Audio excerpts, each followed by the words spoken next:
with in my early 19th century home until I'd met Sarah.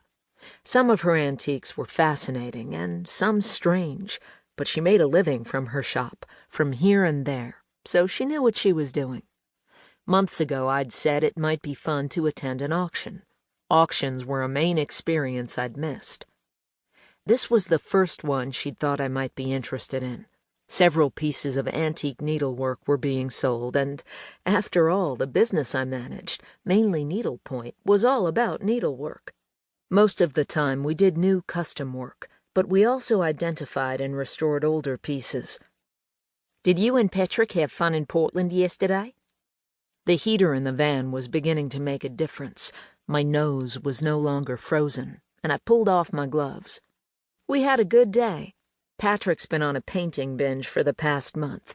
He still has trouble holding a brush because of his burn scars, but his occupational therapist says painting will improve his flexibility.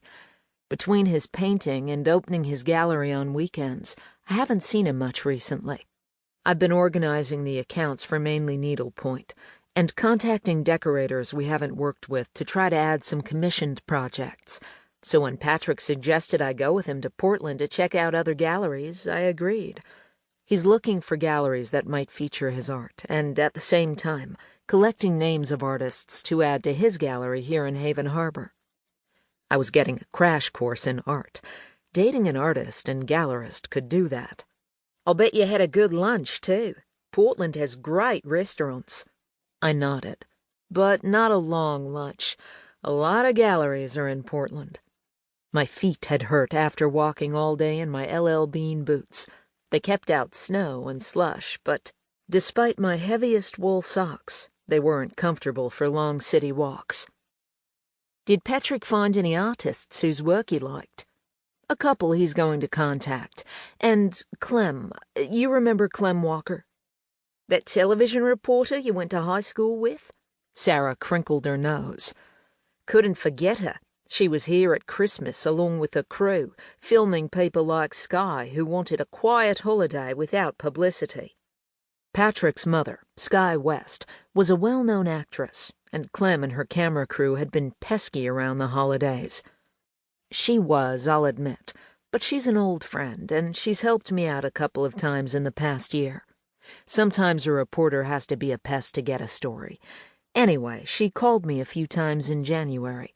She's dating Steve Jeffries, a sculptor from Biddeford, and she wanted Patrick to see his latest exhibit. She's hoping Patrick will take a couple of Steve's constructions for his gallery. Yesterday we saw some of his work. "How was it?" "Large. Interesting. Movable metal sculptures someone with a lot of money might install in his or her garden or in front of their business. Abstract, of course. Some were wind-sensitive, like giant pinwheels." "Sounds big for Patrick's gallery." "True, but he was intrigued by a couple of Steve's smaller pieces. In any case, art was yesterday. Today is antiques. I'll be excited as soon as I wake up."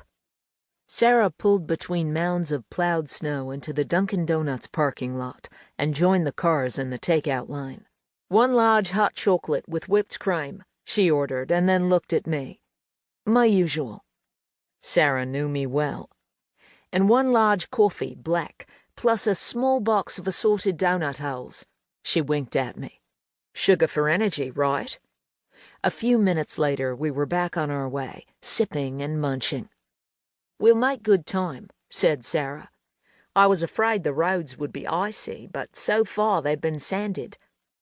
Route 1 was clear of snow, although in the early morning darkness it was like driving through a white-walled tunnel. The coast of Maine gets little snow most years, considerably less than western or northern Maine and the White Mountains in New Hampshire.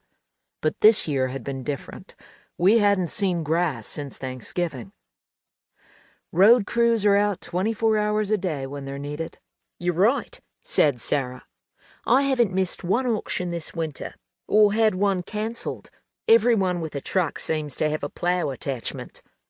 "Plowing is one of the winter jobs fishermen and landscapers and those in summer tourist industries count on," I agreed, "at least in years when there's snow." "Most Mainers welcome snow." Sarah shook her head. "Open winter."